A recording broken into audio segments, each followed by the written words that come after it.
Well, good morning, good afternoon, good evening, wherever you may be. I am your humble host, Mr. David Null, also known as Hawkeye Two Feathers, and I greet you with the love and the honor and the respect of the universe that each and every one of you deserve.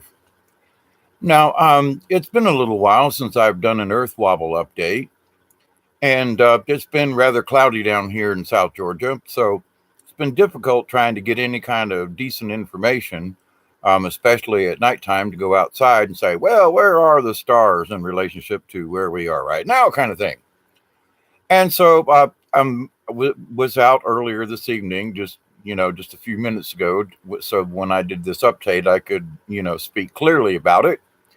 And I realized that Orion and everything is just really whacked out in the wrong place again. And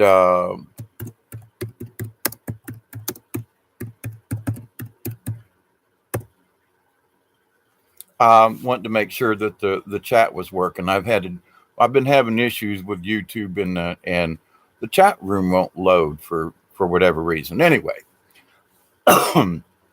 every time it it upgrades itself, something happens, and YouTube just doesn't like to work right on my little Chromebook. So anyway,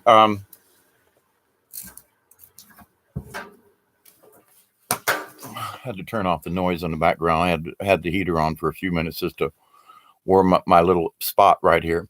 Anyway, so in Hey I Station, Melanie, greetings to both of you and blessings as always.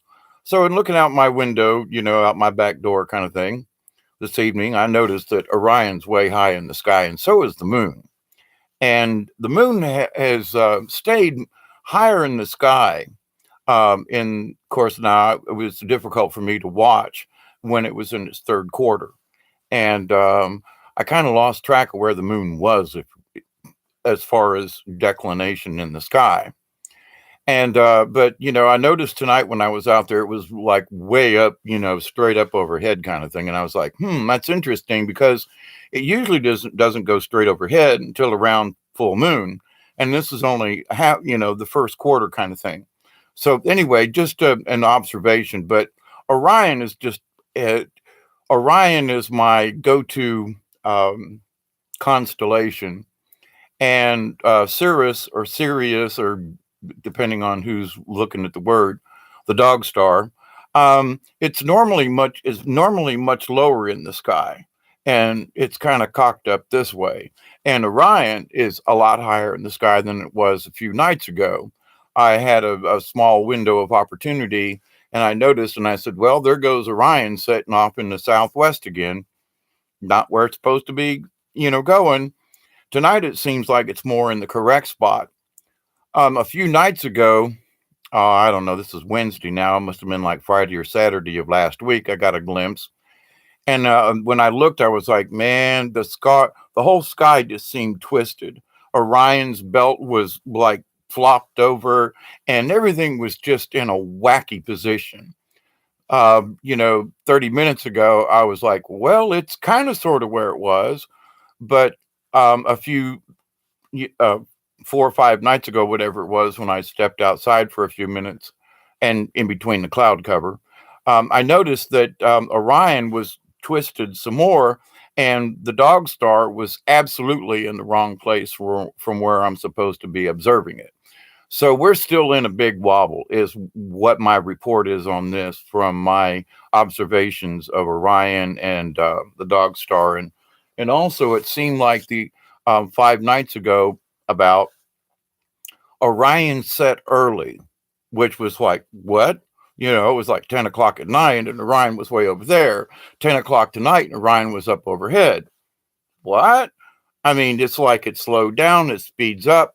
I'm not quite sure what the dickens is going on with the Earth, but as I would like to do a little bit of update, and I wish I could share my screen with you, but I can't. But I'm going to look at some of the earthquakes, and I'm on the USGS website on this on my other panel here that I'm looking at, and there have been, which most people don't even know, there was a 3.1 on the 8th of February up in Greater Sudbury, Canada, just north of the Great Lakes, a 3.1. Okay. There's a 2.0 that's was southwest of Miramichi, Canada, and it was on the 11th. So the other one was on the 8th. Yep. And then another one on the 11th that was a 2.0. But that's up north of Maine kind of thing. There was another one that was in Nahant, Massachusetts, and there was another one that just well, I saw it yesterday, but it's been off the charts. That was near it in New York or somewhere up in there. But anyway, it was in about the 2.0 range. So a lot of stuff's happening along the Appalachian. Now, there's been on the 8th, there was a 2.2, Morristown, Tennessee again. Um, there are several that keep happening around Ridgely, Tennessee. That's a it's in a section where the Mississippi River does a couple of whoop de loops. And back in the old days when the Mississippi River ran backwards for a while, that's where Ridgely is. There's been a lot of activity in Ridgely now for several years, just to say that it hasn't slowed down. Now, there's a 2.2, 25 kilometers east of Gainesville, Missouri. Now, I noticed the other day that there was an earthquake that was just north of Harrison, Arkansas, which is in the Ozark Mountains. So there's a lot of activity that's going on in the Ozarks, which is not really common. It's more common that things happen more over towards Oklahoma, Kansas, and northern Texas. Now, there's a 3.2 in Pawnee, Oklahoma, that was on the 14th. 213. There was a 3.4 again in Hara, Oklahoma. Very close. All of these are very close together within a 50-mile radius. Chickasaw in Oklahoma, a 2.2 on the 13th. Cherokee, Oklahoma, 3.5 on the 7th. So there's a lot of activity going on down there. Now, one of the things that, if you've been following me at all, I've been talking about earthquakes that happen down around Guatemala and Mexico and also off the coast of Honduras. Well, in the Gulf of Mexico, well, actually, it's the Caribbean and the Caribbean, Savannah Bight, Honduras. So it's just off the coast out there, but it's on a heavy duty fault line that runs from the Honduras, Mexico, over to the Bahamas and out towards the Atlantic, and it runs south of Cuba. And there was a big one there about 2 months ago, I'll say, and it was above 4.0 as well. So that's on the eastern side of the Ring of Fire, just inside the Caribbean. Now on the on the Pacific side, there was a 4.5 on 210 in Francisco del Mar, Mexico. Just south of there on that same line that I've been talking about is Puerto El Torrefino, El Salvador. Another one was in El Salvador. Actually, whoops, sorry, that was actually in Honduras, but it was a 4.7 on the 11th. Here on the 13th was a 4.5 in Costa Rica. Just south of there was a 4.9 on the 11th. Now we're going to swap over a little bit to Venezuela, but there was a 4.7 on the 10th. So my point to this is not to scare anybody. Obviously, I just want to bring this up to everybody. But there is, the amount of earthquake activity has not slowed down. If anything, it's at least at a heightened level, if you will. And in my humble opinion, there's been a couple of places where it's like gotten a little worse. I mean, there's been stuff all, up around Canada and Maine and, Ontario and up in there. And it's like, and I'm not even talking about the West Coast. We expect earthquakes along the West Coast. I'm reporting on the East Coast because we're not supposed to be seeing them here. But the thing is that, we're still in an active, Mother Earth is still in an active area. Most is definitely, so we need to hang on, keep up the good faith, keep up the good thoughts. And, I I'm always looking through the news and so forth. And it just seems like, they just won't stop about this doom and gloom and that we're all going to die. And I'm like, I just keep looking at it. And there are some folks, I'm like, please change your tune. Now, I'm reporting on this not to scare the crap out of you, but guess what, folks? Earth is still wobbling. Yes. Now, I'm a watchman. I am, have been for a long time. So I keep an eye on these things. So I'm just here for the information, but not to scare the crap out of you. All right. If you know me long enough, hello, Michelle. How long? Evening, and blessings back to you. It's just to say that, hey, guess what, gang? It's still going on. And even though there aren't any other people reporting about it, it's still wobbling like big time. Now, I got to say, though, that from my observations of the moon, now it's been really cloudy down here. So it's been difficult for me to like really make, in my opinion, really accurate. I see something poking between the clouds, but I can tell if it's overhead or if it's 45 degrees south.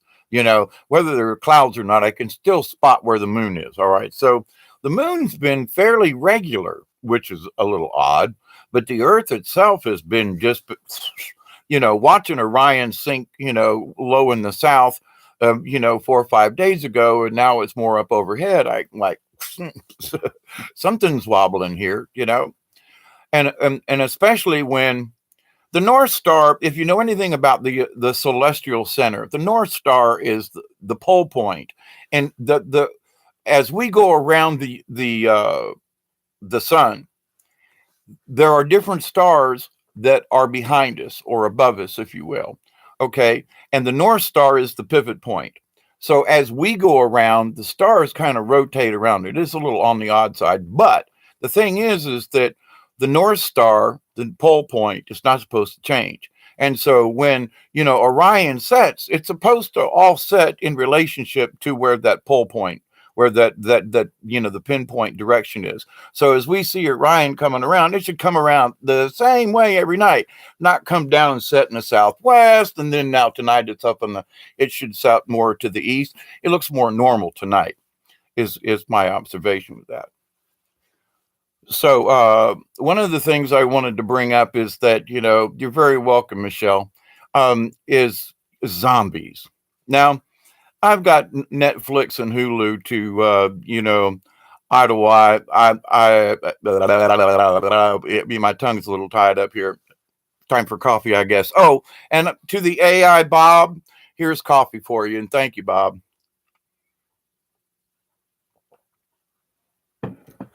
We love AI. Let's make it our friend, Zombies. I have been catching up on some of the old zombie, not iZombie. That's not, I'm not in particular that one. Anyway, Walking Dead kind of blah, blah, blah. Anyway, but to the point, I was looking at some of the stuff and I was thinking to myself, you know what, what makes a zombie? What makes a zombie? Oh, I know what it was. I was watching Z Nation. I was catching up on Z Nation. And so it's all about the apocalypse and the zombies and how the zombies have morphed and mutated and some of them become talkers and then that the folks who become zombies still have souls. But, and it got me into thinking where some of these folks were coming with the idea that a zombie is supposed to be a soulless being, but that they're just crazy and they want to eat brains and drink blood and all that kind of stuff. But here's my point about this. I think about some folks that are going around in this world today with their cell phones and so forth and how they're locked into certain things. And I mean, I've thought for a while now, this isn't anything new, but in watching some of these other zombie programs and some of the themes behind them, I've taken another look at humanity, if you will. And I think to myself, has the zombie apocalypse, are we in it right now? And I got to just stop and go, well, wait a minute, maybe not to the brain sucking part of it, but what if the zombie is built into the AI, for example?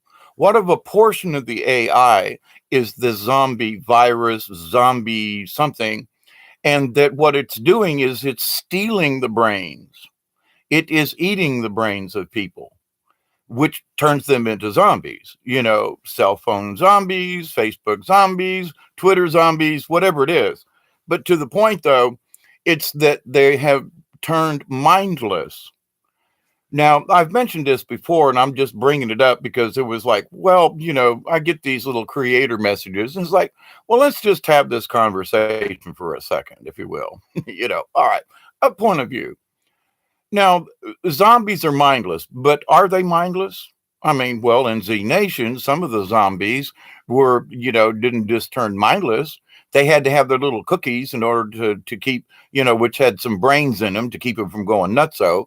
Well, isn't that what the pharmaceuticals are doing to us? There are people who are so brain dead or so brain damaged or whatever that if they don't get their meds, they go off the chain and they turn into these maniacal freaks who threw a brick through a window. I mean, it's just craziness.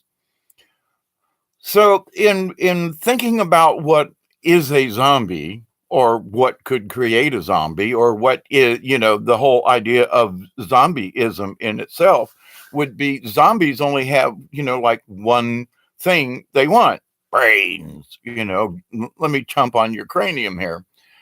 And I think to myself, well, you have to look at, human society and humans in general, I guess, but the way some folks are acting, I'm thinking that the cell phone is what they need. They need to eat the cell phone energy for their brain.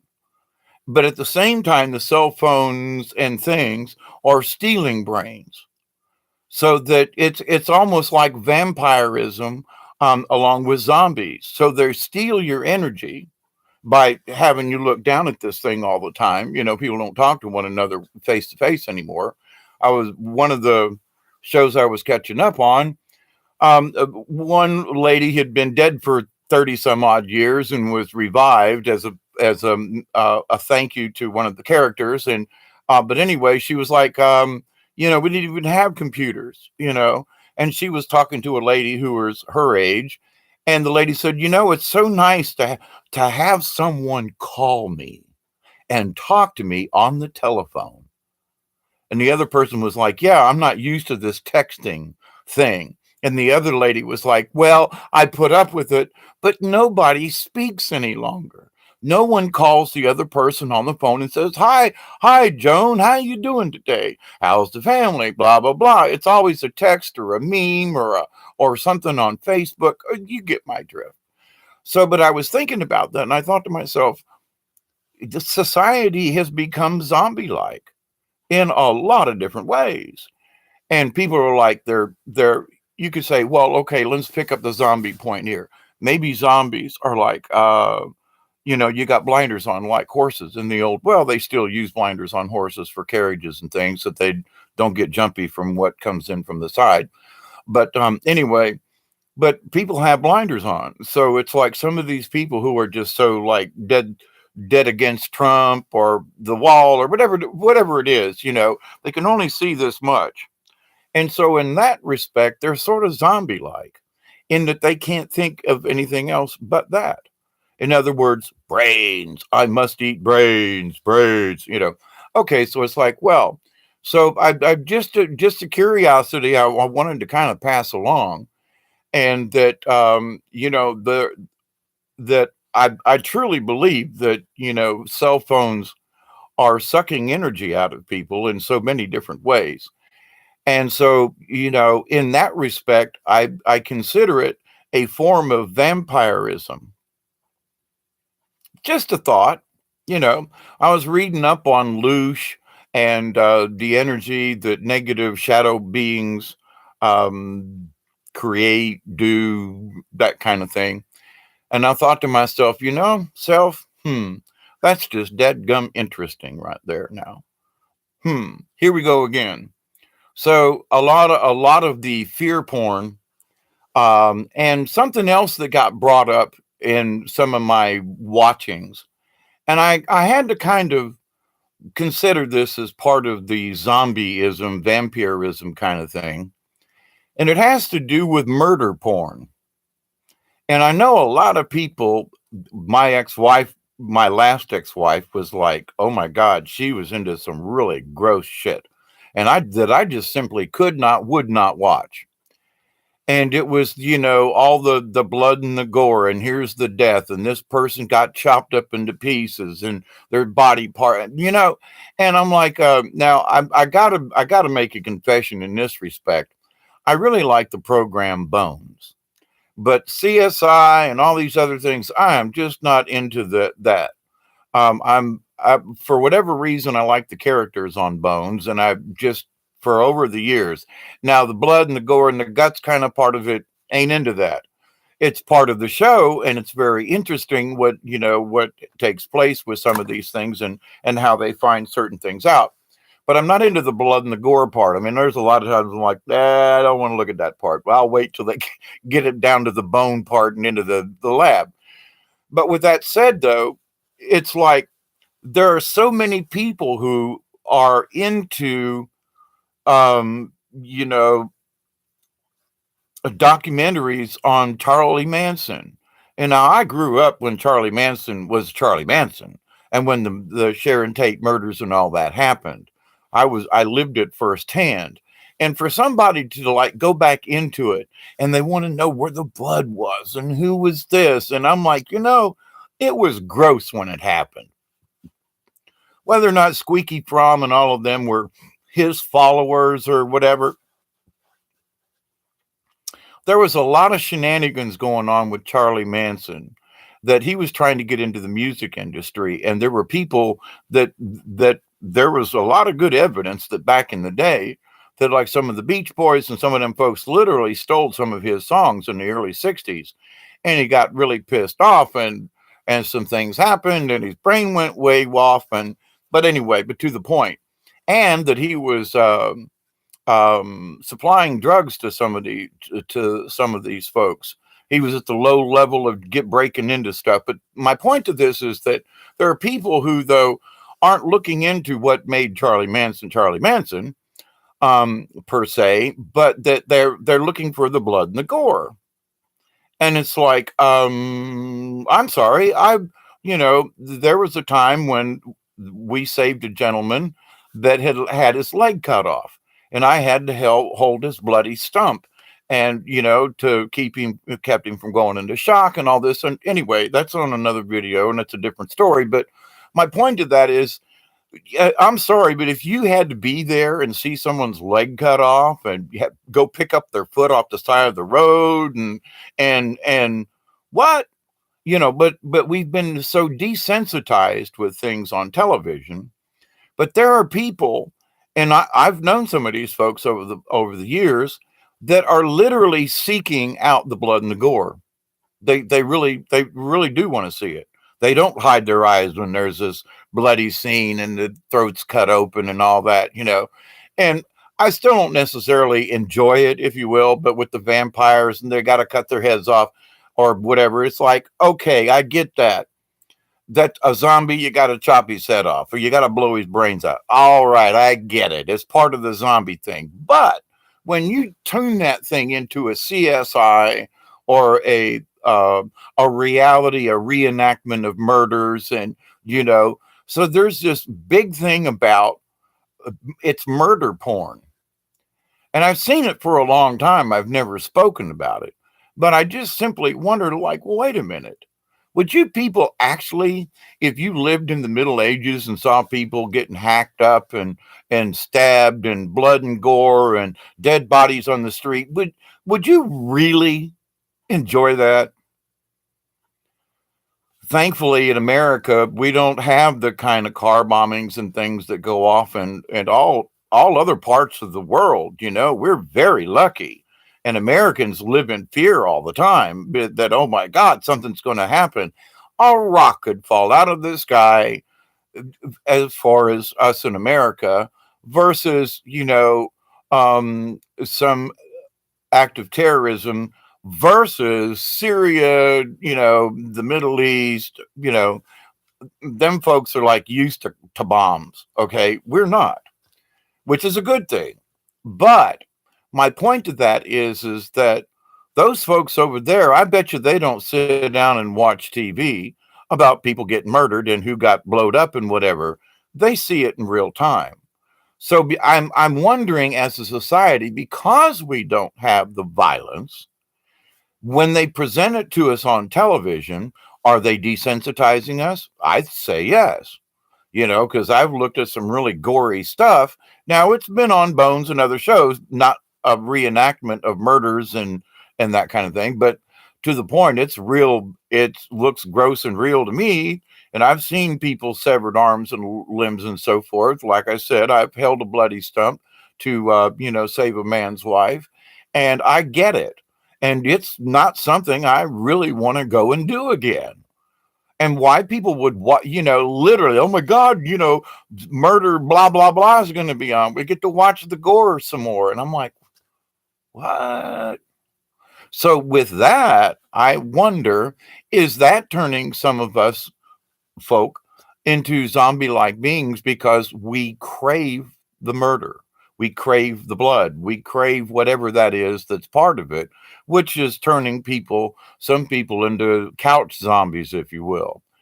But the idea that they still require blood, they still require the brains of something. They need to consume this, whether they're actually out on the street sucking brains out of somebody's ear.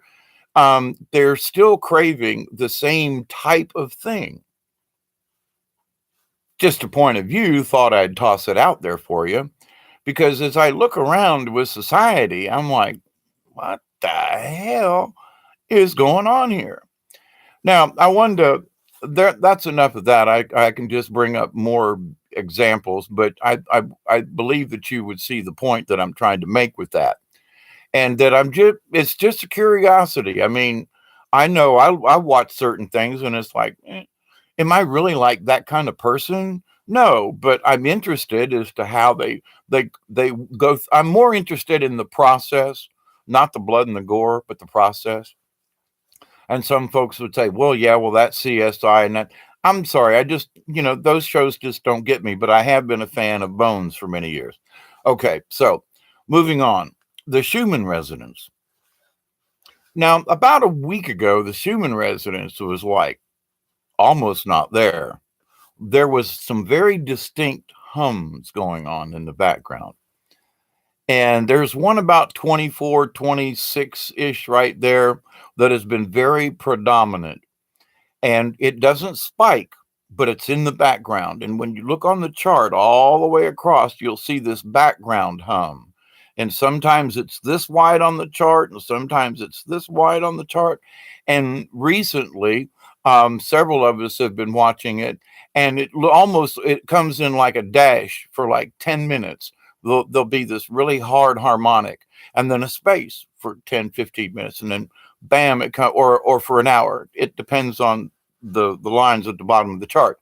But anyway, let me do something real quick for y'all. I don't know if I've ever done this before.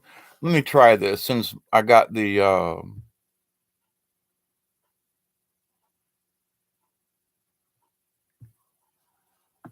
Control C and then come back over here, and let's see if this will work.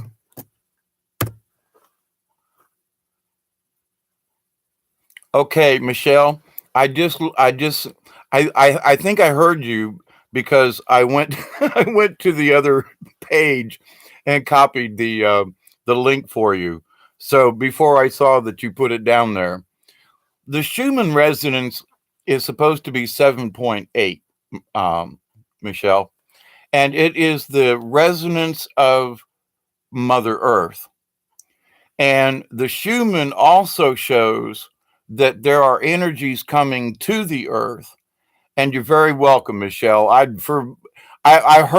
heard you before you typed it. I swear that was interesting how that synchronicity there. But anyway, you're welcome. But the Schumann resonance shows us that there are things that are affecting Mother Earth, and they show up on these charts. So the 24, 26, and it's a gauge on the left-hand side of the screen when you go there. And if you, they're not in megahertz, they're in whatever Schumann came up with as the frequency. I don't think you can say it's megahertz or gigahertz or whatever. But it does show a resonance and synchronicity. Absolutely, Michelle. But with that said, though, the background noise shows that there are changes going on with the Earth, is my point. And we're going through some spikes right now. Every so many, for the last 2 days, we're on the third day now. We were getting spikes almost. If you look at yesterday, the day before yesterday, and today, you'll see that these spikes occurred at almost the same time and that the spacing is about the same. And to me, that's like really strange because it's almost like somebody's literally sending these energies on purpose to the earth. Now, ET's been saying for a while that they're screening some of these things, that they're helping the earth to absorb these energies. I can't really prove any of that other than it's interesting that we'll get 2 or 3 days, almost a week of like nothing. Now, I know for certain that the earth is still being hit by cosmic energies, but they're not showing up as being affected by the earth, and they're not showing up in the Schumann resonance. Now, what does that mean? Well, it's very possible that it's being absorbed before it hits the earth, so it doesn't have an effect on the earth. Now, there are some cosmic energies that are having effects on the earth that aren't showing up, like cosmic rays coming from outer space.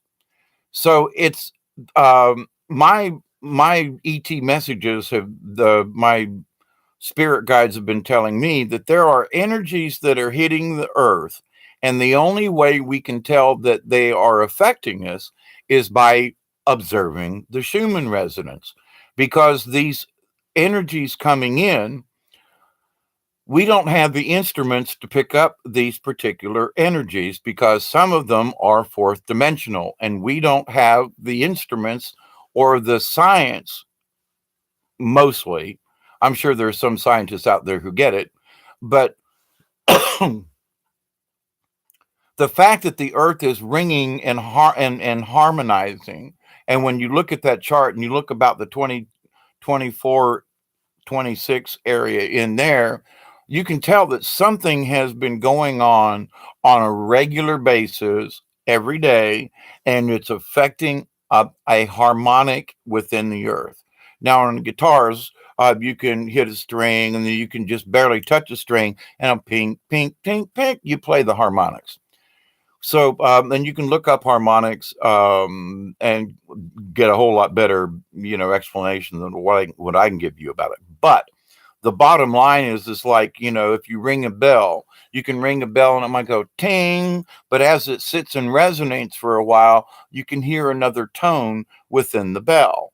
It'll go ting, tong, toom. There will be levels of resonance within the bell.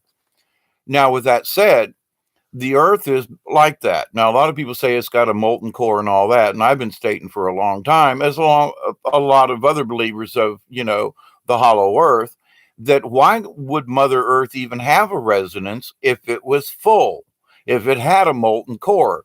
The only way there could be a resonance is if something is hollow.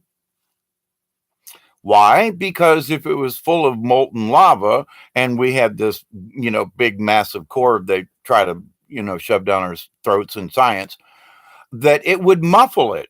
It would be like hold up a golf ball and try to make it go ding.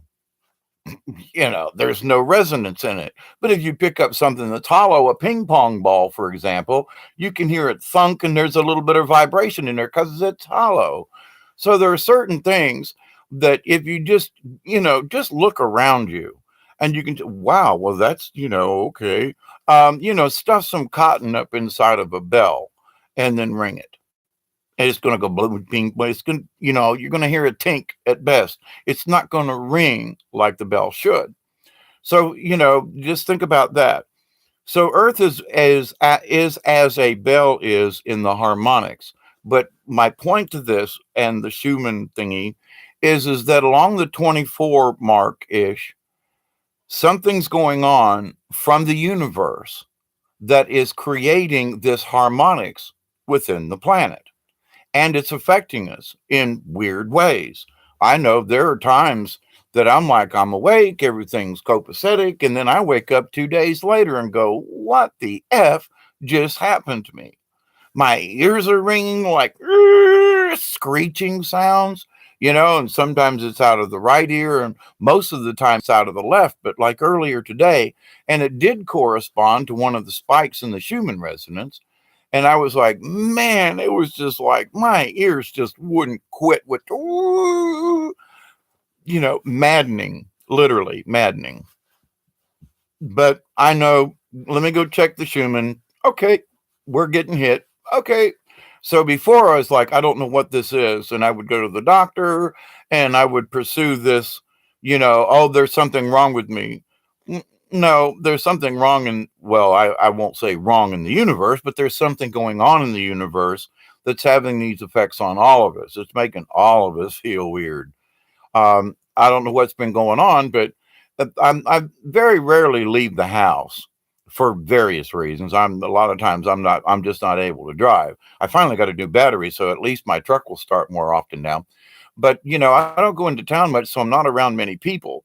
My point to that is that now I've got a cough and a cold, and it's like, what? How did I get this cough and cold? How come I've got the flu? I haven't been around anybody to get the flu. How in the hell did I get it when I lived down here in the woods? Weird stuff going on. So I just wanted to do an update and let folks know that there's still a pretty good bit of wobble out there. I'm saying it's about a 30-degree wobble this way to where Orion will be down here in a couple more days. It's overhead right now. The moon seems to have, settled down, if you will, and following the Earth a little better than it was 2 or 3 months ago. Um, and the universe itself, I don't know. There's just some of this. There are a lot of folks have been seeing UFOs. Oh, and about 4 or 5 days ago, my UFO showed back up down here, out of the south, and I'm gonna, do a check tonight and see if I see it. The other night it came out about 9:30 or 10 o'clock. It was like really early, but it was very bright and wasn't up for long. My UFO usually shows up like about now till 2 o'clock or ish, and that time I went all the way to Florida.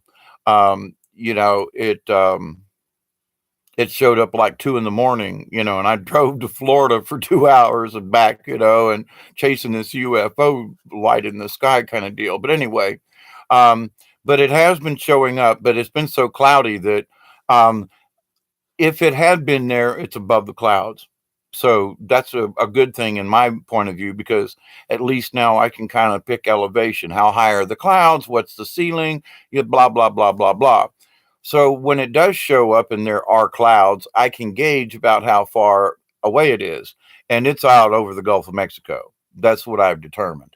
What I thought was maybe over northern Florida is actually further, it's further south from my location and in the panhandle, and is probably off the coast of Perry or Manatee Springs or something like that, in western Florida, or Long Cross City and through there. There's a lot of open space and a lot of swamp through there. So anything could go. There's really not much property. It's pretty much, all sea level kind of stuff through there. I mean, along the side of the roads and everything. Been traveled it for many years since I've lived up here. But anyway, but with that said, the UFO keeps showing up, and I have a friend of mine that's north of Tampa, and she has seen a similar object on the same days but she's looking north at it and I'm looking south.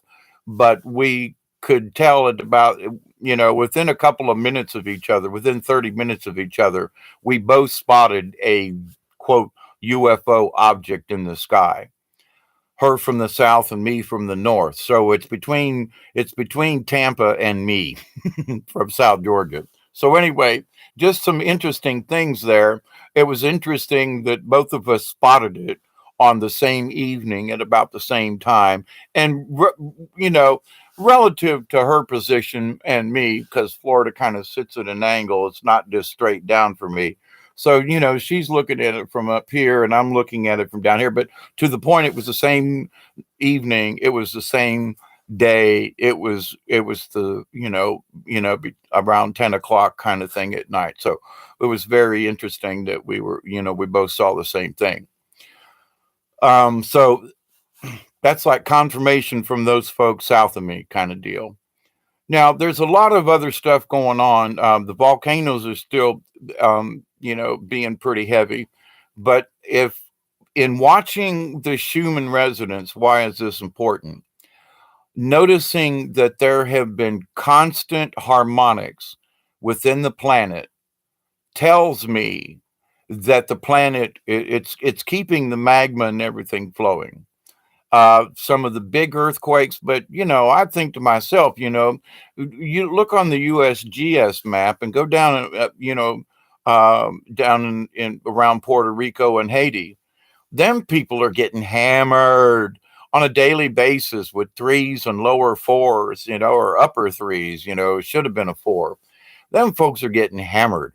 But there's the concern for me is down around Nicaragua, Honduras, I forgot the other little Puerto Rico, not Puerto Rico, Costa Rica, and that area down just south of Mexico.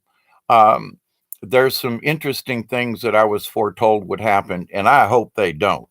But the fact that the earthquakes are on either side of the space down there, and you can look on the USGS map, and when you notice there's a fracture line coming just below Cuba towards Honduras and Costa Rica, that point right there has been getting hit a lot more frequently than has been over the last many years that I've been watching it. So just my 10 cents worth. Keep an eye on stuff there. Now, I know there's some other weirdness going on, and people just seem to be going off the rail with certain subjects. And I'm also noticing that people are just rehashing some of the same stuff. I know I'm rehashing, talking about this rehashing, but I'm bringing it up not necessarily to bitch about it, but in that I'm curious as to how are these people stuck in this loop? Is there not there are so many interesting things on this planet to discuss? Why do you have to go back through the same information now 6 7 8 10 years later and expecting a different outcome? I'm so tired of the Planet X thing. I've said before, I believe there are other objects out there. I believe that, but I don't believe that those other objects are affecting the planet. There are cosmic energies and other things outside our solar system that are affecting what's going on with planet Earth. And these people keep trying to blame it on Planet X. And it's like, you told me 10 years ago it was going to be now. Well, now you're going, well, we don't know, and it's over there, and I'm like, but you're trying to rehash this stuff some more, and it's just not working. And you had my interest for a while. I'm an astronomer. I can look where Ophiuchus is, and I don't see anything out there with my binoculars. Oh, but you can see it, and it's a this and a what? Okie dokie. You keep it up, And I continue to say to folks, keep an eye on the chaos, but stay out of it. So now, what used to affect me when I read certain headlines, it used to trigger me into some kind of, oh my God, here we, oh my God, it's, oh my God, something's going, OMG. And so now I look at stuff and I go, are they trying to pawn that off on us again? Seriously? They're trying to pawn that off on us again.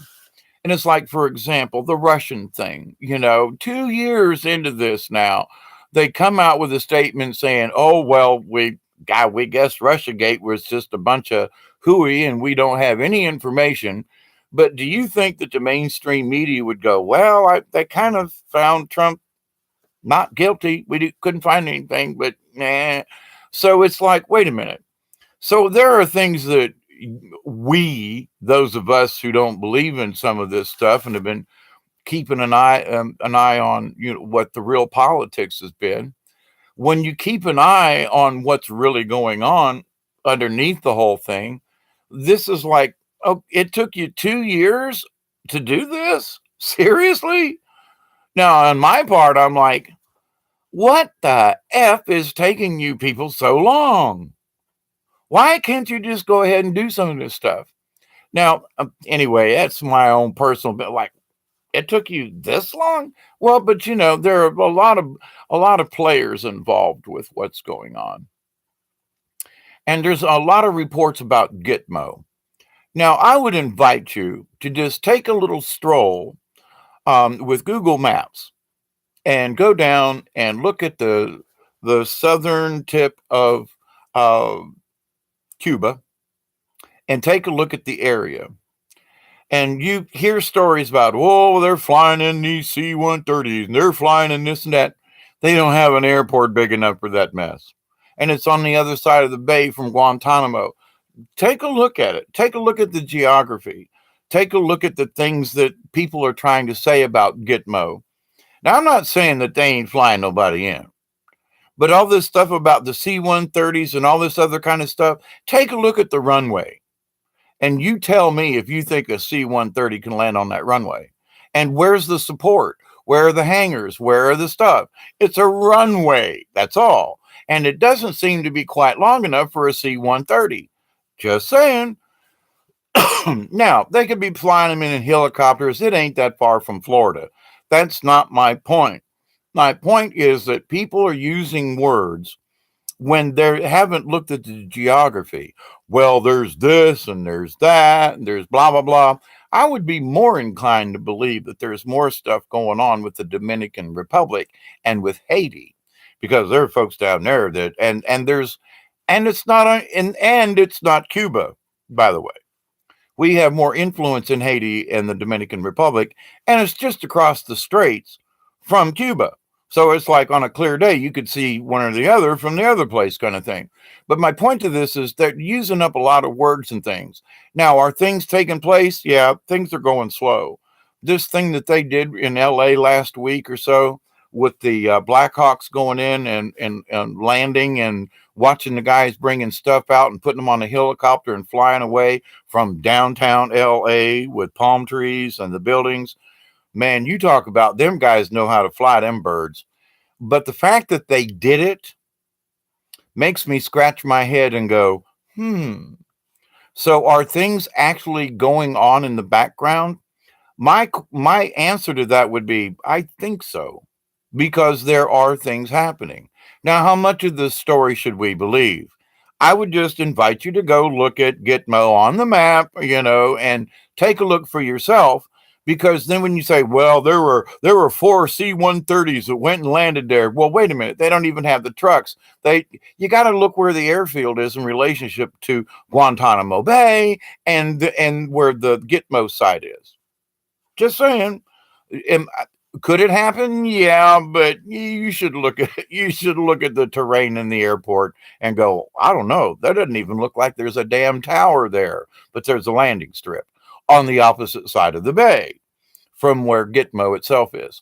So I would say take some of the things you may be hearing on the down low, because I know I'm like, ooh, everybody's going to Gitmo. Well, that was a year ago. And then I started investigating Gitmo, and I'm like, where are all these airplanes landing? The damn airport, there is no airport. It's a landing strip, and quote what the airport is further north, closer to the city. It's like a C-130 would roll off the end, and there's nothing there that would support a C-130 to refuel it. There's no infrastructure there, at least not visible. So I'm just scratching my head. They could be taking these folks in on Hueys. It's only 100 miles from South Florida to Cuba. But my point to that is there are things going on, and I think the C-130s and all this other stuff is a distraction. I think there's something else going on. In the C-130s and all this stuff and all this activity, oh, there's ships offshore, they're prison ships. I don't know what the deal is with all that. But let's just say there are some strange things going on. Wells Fargo going dark for a day? The day after they went into LA and took things out of the Wells Fargo branch down there? Isn't that interesting? Hey Wade, man, I haven't seen you in a long time. I was been sending prayers your way, Wade, hoping that you were doing all right. I haven't spoke to you, so I'm glad to see you're up and running and you're here. Thank you, Wade. Good to see you, and blessings to you, my friend, in Canada. Southerners, we pronounce things in different ways, but anyway. But to the weird stuff happening, though, there's some really strange stuff going on with the Pope and with the Vatican and things like that. And y'all know how I feel about the Pope. Uh, Now, there was some stuff out a couple of weeks ago that there was some kind of supernatural, that there was some arrests being made in the Vatican, or the Rome, the city of Rome went into the Vatican. And, I couldn't find anything on that. But there was a lot of underground traffic noise about that it did occur. But nothing, I went to Rome, into Italy, and the thing, not a blurb, not a word, not a nothing. So where a lot of people were going, ooh, hey, supernatural, where a lot of people are going, ooh, the thing in the Vatican, as bad as I want to see the Vatican take a dive and be out of this mess, I couldn't find any proof. So I was really rather annoyed, because one of the sources that I heard it from, I consider it to be a fairly trustworthy source. But then when I went to investigate it, it was on somebody's blog. Well, I could tell you stuff, but that don't make it necessarily true. I always tell you guys, go look for yourself. But to this, I was really disappointed. Just saying, Some other weird things that are going on. There's some strange things going on with the Congress, don't you know?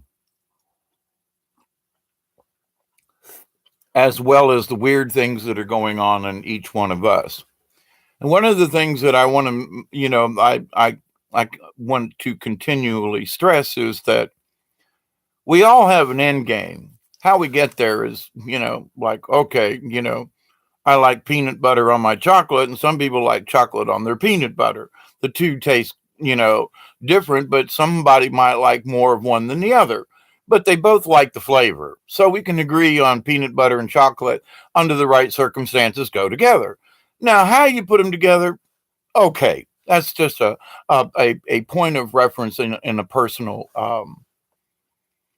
preference. There you go. That's the word I wanted to say. Well, court you supernatural. The chopper in LA, and then Black Hawk landed in the Wells Fargo building. Oh, in Utah. Oh, and then that was a separate issue then. They did it in Utah as well. Interesting. So my point to that is that yes, there's some weird stuff going on. Thank you, Supernatural. I appreciate that.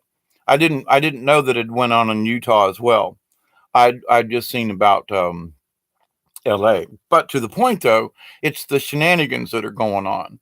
And some of these other things. I mean, I watched the President's State of the Union, and I watched Nancy Pelosi and some of those folks in the background. And you know what? I used to be a diehard Democrat until this last election, and I'm watching what some of these Democrats are doing. And I mean, there were things that Trump was talking about for women, and when he was speaking about abortion, them white lady Democrats wouldn't even stand up for his support on abortion. He said, oh, late term abortion's just out of the question.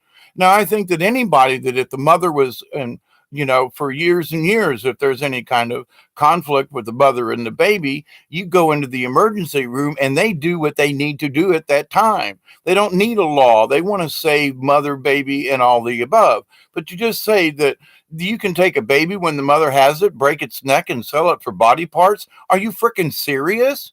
but that's what they are. They're serious about this stuff. There's also been some big time, it's been out there, but it's like really reaching mainstream where there are people selling their blood, young people selling their blood to older folks because of the adrenochromes and all these other kind of weird nonsense going on. There are websites that are dedicated to this kind of stuff. They actually describe how you can terrorize a child and then drain it of its blood.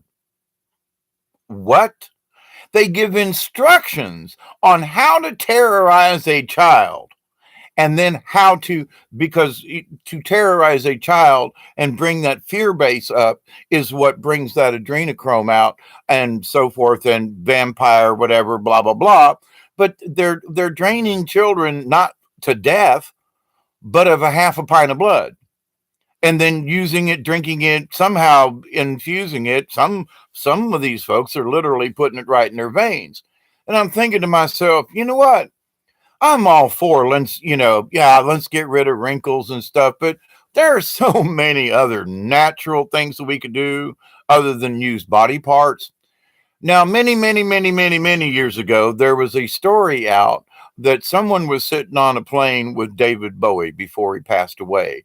And the guy was like, "Man, your skin is so soft." And he goes, "Yeah, well, twice a year I fly into LA and I get these special treatments that use baby fetus material and it helps keep my face young." What? Now that was, 5 or 6, 10 years maybe before Bowie passed away. But the remark that, and then it comes out, well, wait, there's fetal tissue in Pepsi products. There's fetal tissue material and tissue, in certain cosmetics and aging creams. And I think to myself, what the F? Well, I'm sorry, but I don't care how rich I am. You want me to put fetal material, which I might as well put fecal material on me. I would be more I would be I would be more prone to put fecal material as in fetal babies. I'm going to spread baby parts on my face or on anything to make me feel younger. So are you nuts? And so for these people, I don't care where they have crossed the line, but if they knew it for whatever reason and accepted it and then continue, well, it's no big thing. They're dead babies. And I'm sorry, but I can't play that game.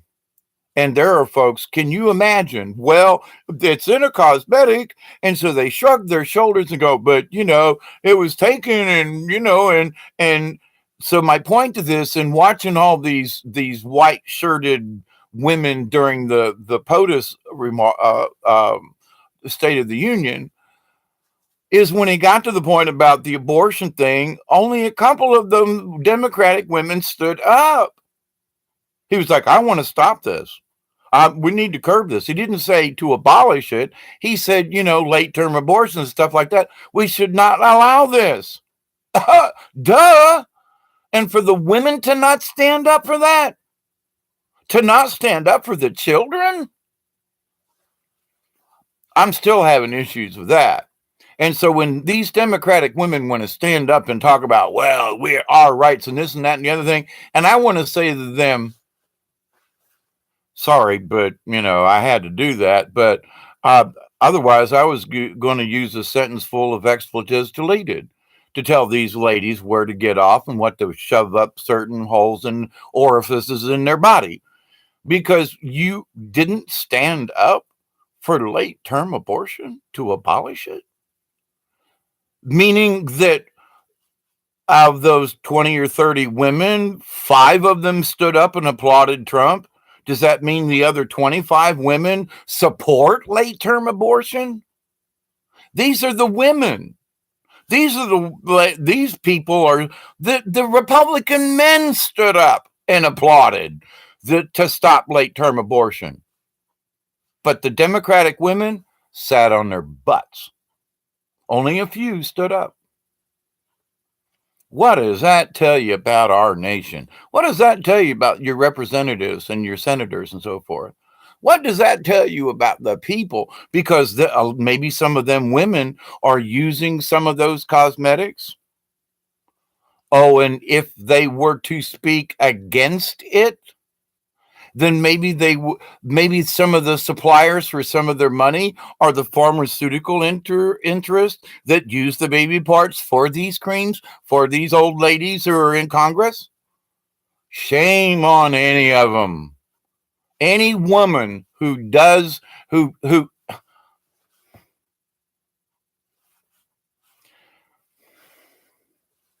I can't have a baby. But to think of the women I've known and the children I have, and of children born and grandchildren and so forth, and great grandchildren on my behalf, for me, my youngest daughter has a daughter. Um, I think is about 3 years old now, ish. But when I think that, you know, she could have turned up in a baby cream, in a facial cream for some old rich woman, what? Or to think it would have been okay, and any woman that I've spoke to is like, what? Okay, abortion up to 3 months. And I won't get into it, but I've known some people who've had abortions, and we have had discussions over the many years. And I'm here to tell you, it's up to the woman, but I'm not necessarily a fan of it. I mean, I just not. Years ago, I was, but something happened to me that it's not appropriate for me to talk about now, maybe later, but I've known some people personally that went through abortions, and it just didn't sit right with me on so many levels. But the fact that you would use these baby parts and then they go to a warehouse or somebody, and then they use them for some kind of beauty cream. What? Well, I would be against the abortion for that right there. Not necessarily, well, how would we raise a child and economic situations and adoption and all, you know, I was adopted, so I get it. And there's a lot of things, people that I've known over the years who are adopted. I've had conversations. And so adoption's good, but there are a lot of 50% of us have issues, and it basically boils down to we were taken away from our mothers, and we didn't get the motherly hug. We may have gotten hugs, but when you live inside a person for 9 months ish, you know the person's aura, you know their feelings, the breath, the sound of their voice. So if an adopted child doesn't get that, there is always a sense of longing. Now, I have suffered from it myself, but to the point though, and once I established, oh my God, that's what some of this internal feeling that I've had over the years. I was able to, grab a hold of it and put my hands on it and set the situation straight.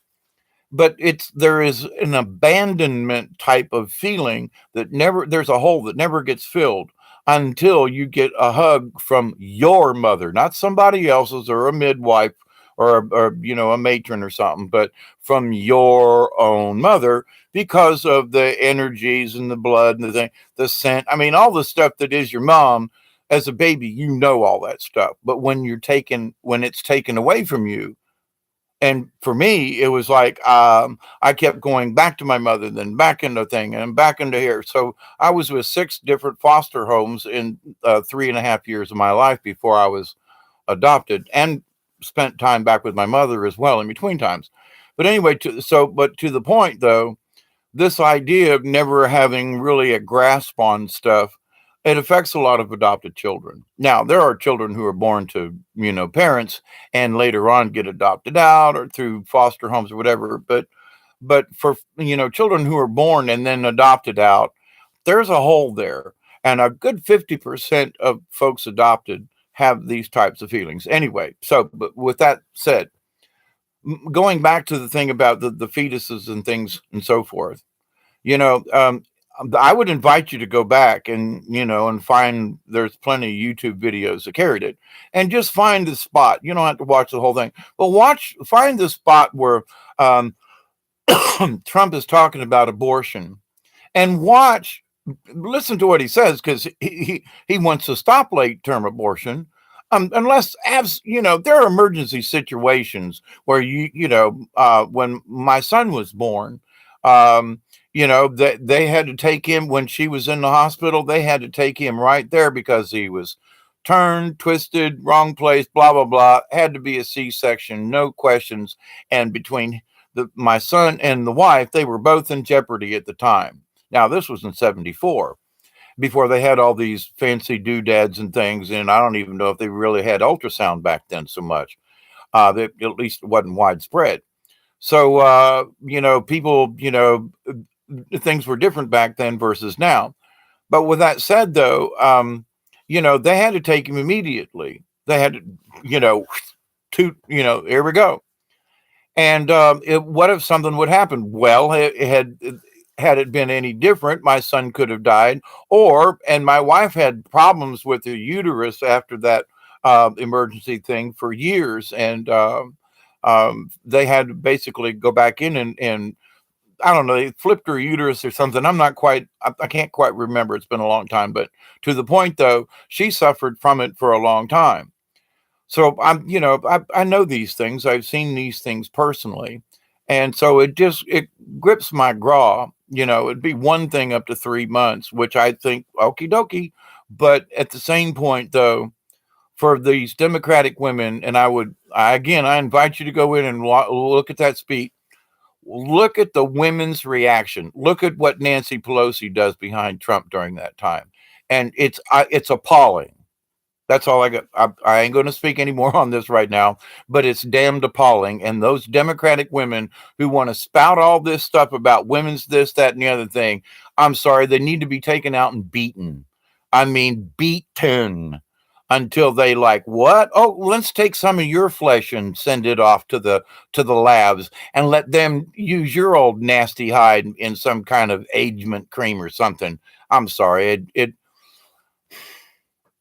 what have we become as a society? You know what I mean? And and I know that there are a lot of other things going on out there and so forth, and it doesn't really surprise me. But the bottom line is, now that we are awake to some of these things, shouldn't we continue to speak up about it? Shouldn't we contact some of these cosmetic places? I mean, I don't wear makeup anymore.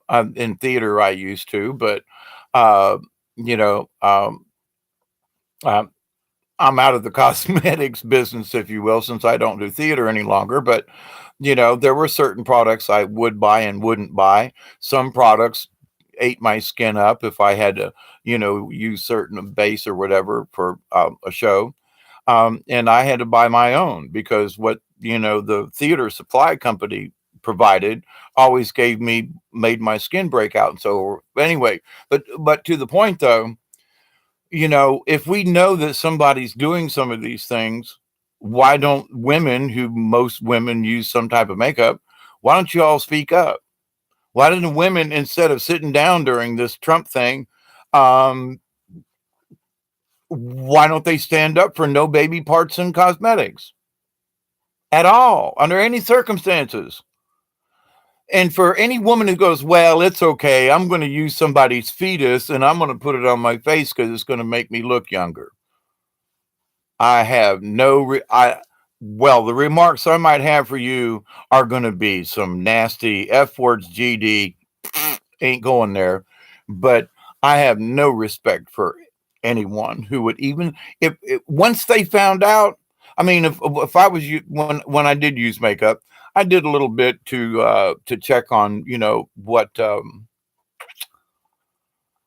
what certain things were in some of the products I was putting on my face, because my face was breaking out, right? And so, but my point to that is it didn't take much study, and I was like, well, this works for me, and it was just based, and not kind of any anti-aging formula or anything like that. And that's been 12, 15 years ago as well. But to find out that there are many actors, actresses who have been using these products for years and know what's in them, it's one thing to use a product and not know. But when I started finding out that there were different parts in hamburger meat and stuff like that, I don't eat ground beef anymore unless I watch the uh, the meat cutter grind the meat. Period. I just don't do it. I'm not eating ground beef out of one of those tubes any longer because don't trust it. Same thing with some of this chicken meat, and I discussed it in another video that if you saw how they made chicken McNuggets, you would never eat another one. Under any circumstances would you eat another chicken nugget of any brand on how they make them. Um, but anyway, so but once you know a certain thing, if you continue to use the product, then shame on you and, damn you to hell kind of thing. You're going to use baby parts on your face or body or whatever. What? And then you want to say, well, that the rest of the world is uncivilized.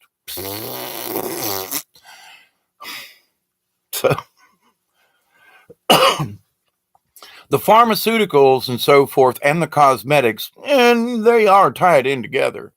Um, I buy with my wallet. In other words, I don't buy certain brands. I don't buy whatever, there was a particular, the Walmart in Moultrie has seen a drop in people using their stores because, and I was all for it back 10 years ago when they started putting in these Dollar General stores in all these small towns. I haven't been in a Walmart in damn near a year. Walmart doesn't get any more of my business. I'm giving it to the smaller stores. I'm giving it to mom and pop stores in my area. Pamela, good to see you. How are you? Proud of every wrinkle in your face. Me too. Um, thank you, Pamela. I always try to give decent advice, so at least another point of view. You know me.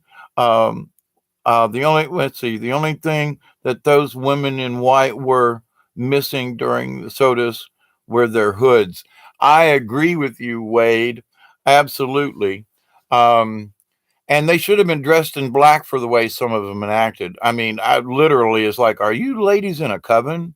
Because y'all are sitting during what I thought was one of the most important things that they should be standing up for. And I was looking out there and I'm like, oh my God.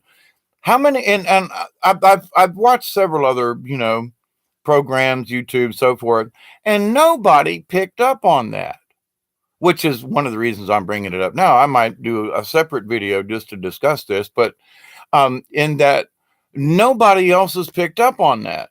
That during that part of the speech about abortion, the Democratic women sat down.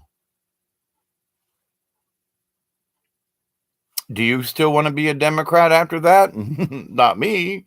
No affiliation at the moment, not the point.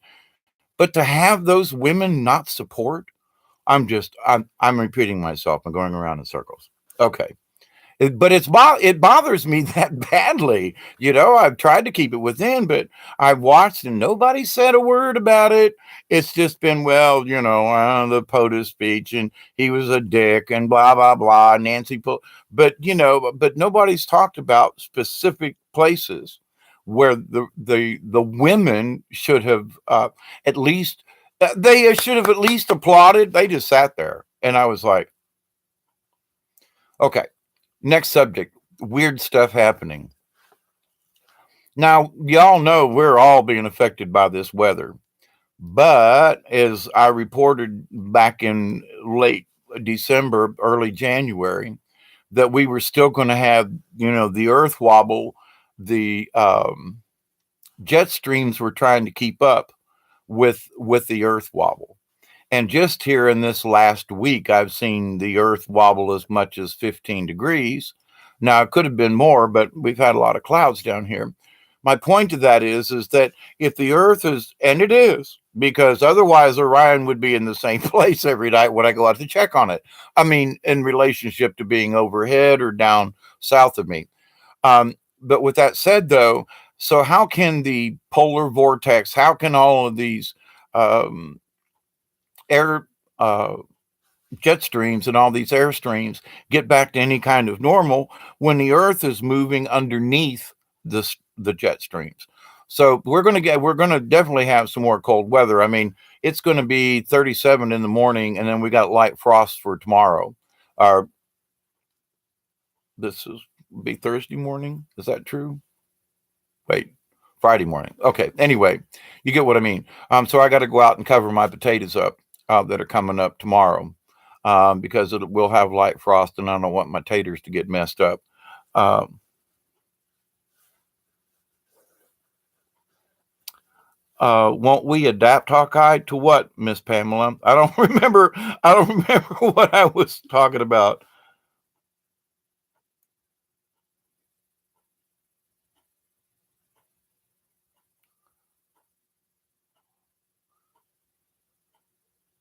They invert everything. Same mind, Pamela. Uh, oh, they did. Anomaly has video on it. Many thoughts. Um, Happy Valentine's Day. Yeah, yeah, yeah. Absolutely, y'all.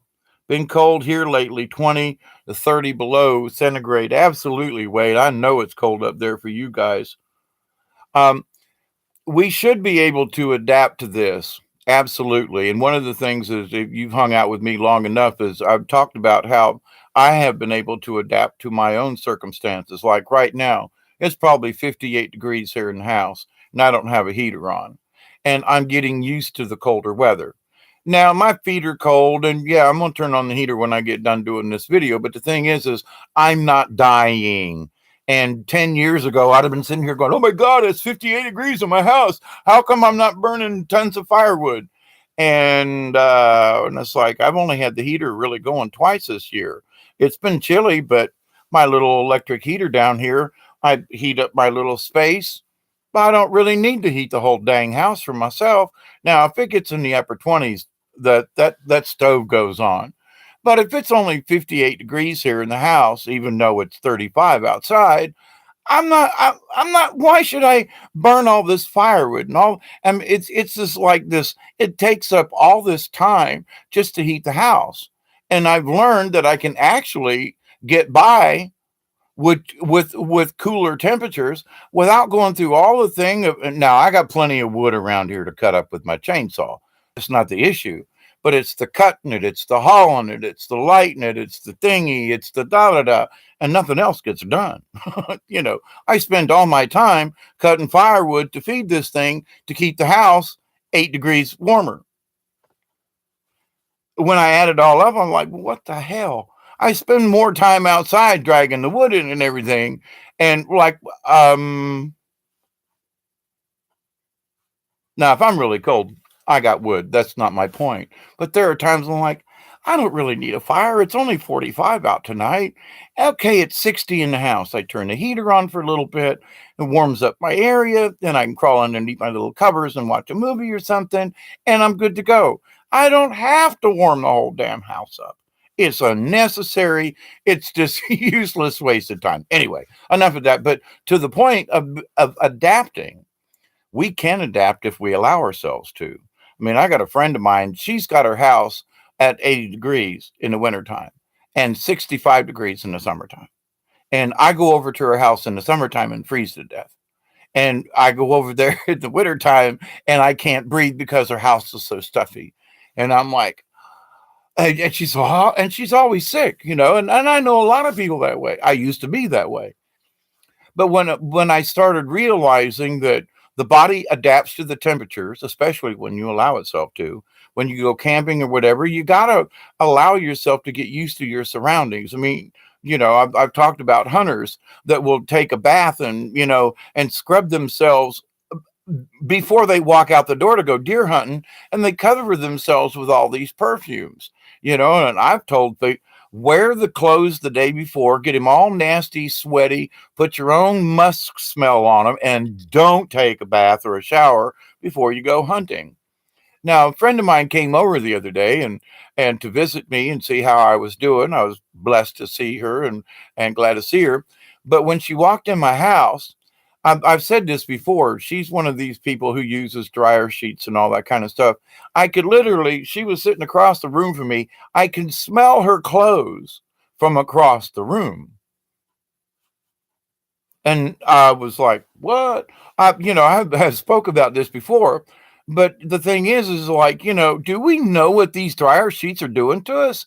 I mean, she's literally living in this smell. And that she was 6 feet away from me, and I could smell the whatever that is on her clothes. And oh, but it smells so fresh. And I was like, it stinks to me. It doesn't smell fresh to me anymore. Back when it first came out, now it's this chemical odor when somebody's got this on their clothes and they're embedded with this stuff. So if you sweat, I don't know what this stuff is doing to people, but if I can smell it on clothes 6 feet away, that can't be good. It's off gassing, but everybody's fine with it. Okie dokie. In my humble opinion, if you're having allergies and things and problems and you use dryer sheets, stop it. It's good. There's enough in your dryer, the residual on the metal on the inside of the drum, it will take many, many loads to get what's already in the dryer out and out of your clothes. But I see people who do this, oh, they smell good and all this stuff, but oh my goodness, you just, if people understood what off gassing means and the fact that you could, my clothes smell like outside.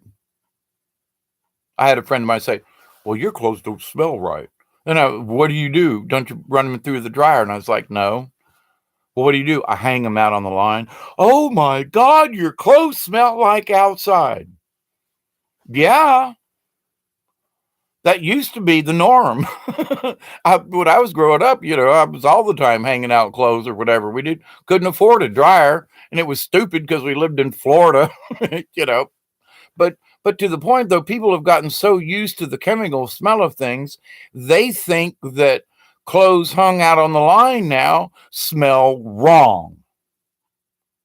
Now, if you lived I live out here in the country, I get rainfall on my clothes, and but to the point, when I smell them, they smell fresh to me because they've been hanging on the line. But to other people, they stink. Well, your clothes have an odor. That's because I hung them outside. Well, I use, detergents and things. I use borax a lot. And I'm like, what? But there is no smell. There are no perfumes as much in what I buy because this perfumey stuff is what is that residual, etc. So if my clothes are clean, I hang them out on the line, but my clothes stink because they don't smell like yours, because they smell like the outdoors. Anyway, the weirdness that's going on, you see, and that's kind of where I'm headed with a little bit of this conversation. And if you think that's what that's the cat's meow, you go for it. But if you're having issues with breathing, respiratory issues, I mean, along those kind of lines, I mean, I used to have used one of those little puffer things, right, for my to be able to breathe. Since I've stopped using the dryer sheets and those kind of things, I don't use an inhaler anymore. I mean, I've got 2 cases of that stuff that you wear, the little mask and all that kind of. I don't use any of it anymore. What did I quit doing? I quit using dryer sheets, and I quit doing other types of things. I quit taking, I'm not using drinking out of plastic bottles like I used to, and I don't have breathing issues. I'm still smoking. Now, I'm about 2/3 of a pack a day. I'm trying to do better. I didn't go to the store today to buy any cigarettes, so I've got 1 cigarette left out of my pack, and I've got a little tobacco to roll. But to the point, I could have went to the store, but I was like, no, I'm not gonna go to the store and buy cigarettes because I don't really need them. I want them really bad, but I gotta try to do better. So in my own personal life, I'm still struggling with a couple of things. I'd love to give up smoking, but man, there's just sometimes I just want a cigarette, and I will drive 5 miles into town to buy a pack. But at the same time, though, I realize that my cravings aren't near what they used to be just 6 months ago or a year ago, because I've gotten a handle on them up here. So I'm thinking about the weirdness and the craziness that's going on in this on this planet. You know, I view things from all over the world as much as I can look into China and to Russia and different places, South America. I'm trying to peek at all kinds of things and how things are going. Now, do I have a perfect, picture of what's going on? Not perfectly, absolutely not. I'd be the first one to admit it. But can we all agree there's some crazy stuff going on? There are people standing up with the yellow vest thing saying, "I'm sorry, but just no more." So in some ways, I would say that it appears to me that some people are becoming more zombie like, and but I believe it's because of their cell phones. The energy is being sucked out of them, and there's sort of this weird transmutation going on with cell phone and with these computer things and live streams kind of thing. But there are some people, and I was like that. I couldn't shut this thing off. I had to keep checking. What is something going on? Is what's going to happen next? And I realized that my wanting to know if anything's happened recently, I was like expecting something to happen. And then when it didn't, I was like, well, maybe later. And I was putting myself into this loop. Well, let me check the headlines again. You just checked it 20 minutes ago. What the F just happened? Well, I don't know. Maybe something happened. And then 30 minutes later, I'd go, let me check again. And as a watchman, I realized that I can check things once a day and probably get all the information. And without being, oh my God, do I need to check this thing every hour? Well, what if something happened here? Well, if it did, but is my watching it at the moment it happens, is that important? Like breaking news. Oh, I'm so sick of that. Oh, breaking. What's breaking? Oh, somebody did a something. What? Oh, apocalypse now. Oh, you know how people are how they put things in their descriptions. Oh, you've got to read this now. It's going to be erased. And I look back over the years and I think to myself, how creative are these people that they have to like have that every time they use in the title? What? You can't use breaking or alert or nope. And everything is apocalyptic now. It's an apocalyptic storm. What? Everything is apocalypse now. And I gotta say, I'm staying away from thinking of these terms, number one, but speaking of these terms, except in conversation. Before I would like, oh, the apocalypse and everything is, yeah, well, we can talk about it, but then that's it. I'm not going to spend any more thought. Oh, it's all apocalyptic. Everything, we're all going to die. I don't know about you, but I'm so tired of it. I'm so tired of the doom and gloom. Now, I reported earlier on in this video, an hour and a half ago, about the earthquakes. I do have concerns about earthquakes. I do worry that things are going to, affect some people and have affected people and will affect some people. It is Mother Earth. But at the same time, no, I'm not trying to preach doom and gloom. If you're around an area like that, that's why I say, stay away from it, back up. But the people in the Appalachians, they're not used to earthquakes.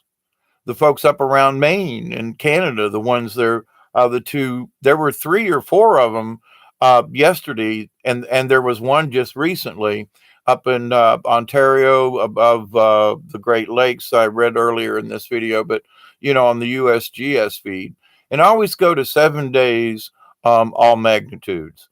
That's what I do because it'll show you the little T90 ones, but it will show you that there's activity going on in places that people don't normally get any kind of earthquakes, whether it be a 1.2 or a 2.1, doesn't matter. These areas don't normally get them. And that's my explanation about that particular thing, in that the earth is still expanding. Keep that in mind. And remember, the Earth is not full of magma and doesn't have a solid core. Otherwise, the Schumann would not be doing what it's been doing. And for those of you who came in late, long johns and extra blankets. Absolutely, Pamela. You feel we will adapt? We have to change. I mean, there are folks that live in the far north up where Wade lives, and I think about 20, minus 30 of anything, and I go, not for me. But there are folks who love it up in the snow, I mean, I like to go visit it, but I just don't know if I'd want to live there. But, I've got relatives in Ohio and they won't move down here because they think it's too hot. But they put up with the snow. I don't get it. I really, really don't understand. But it's what people, and I think to my family that live in Ohio, they've got to adapt to that 0 degrees temperature and 4 foot of snow on the ground. I don't want to go up there and do it. I'm sticking my ass right here. You know, it gets cold, but I don't have to snuggle show.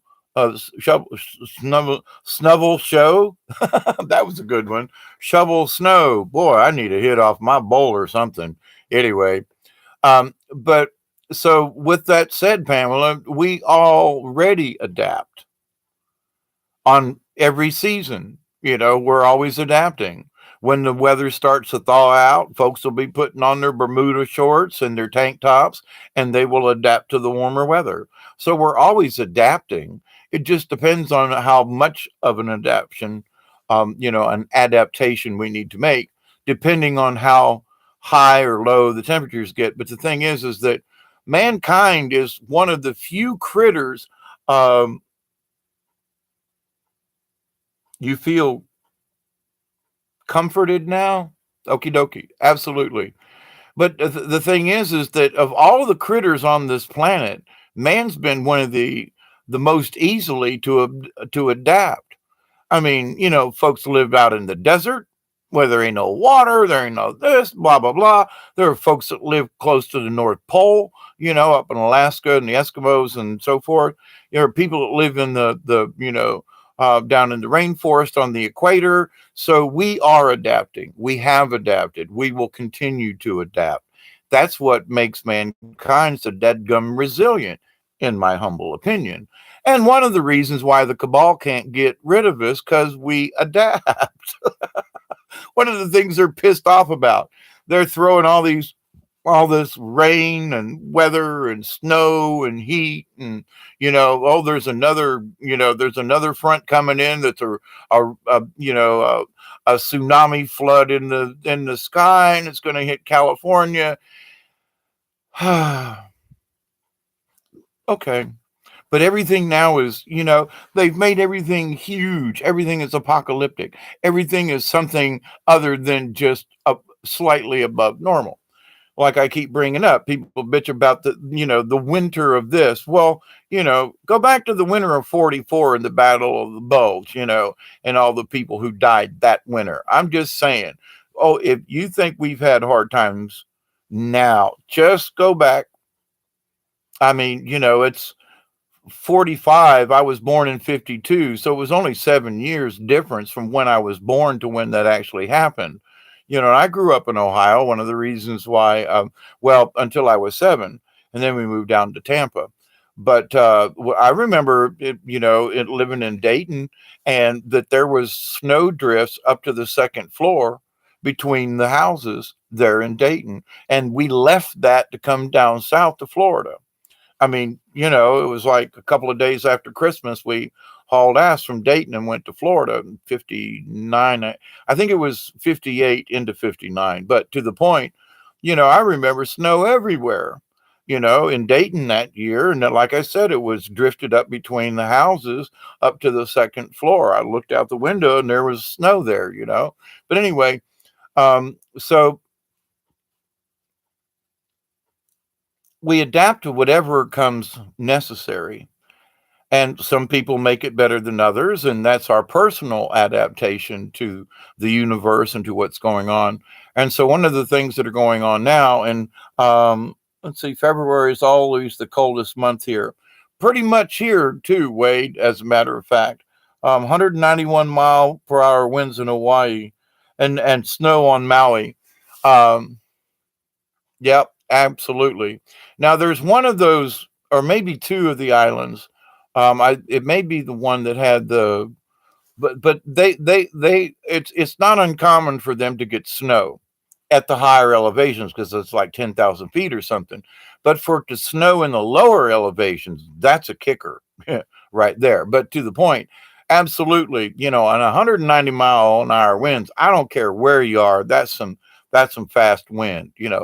A 50-mile-an-hour wind. Drive down the road and stick your hand out the window at 50 miles an hour and see what it'll pull your arm back. So with that said, we all know what high winds will do, and I've been in some blizzards. So I went camping up in North Georgia, Carolinas one time, and it was the 1st of May, and there was a blizzard. I was back in the 80s.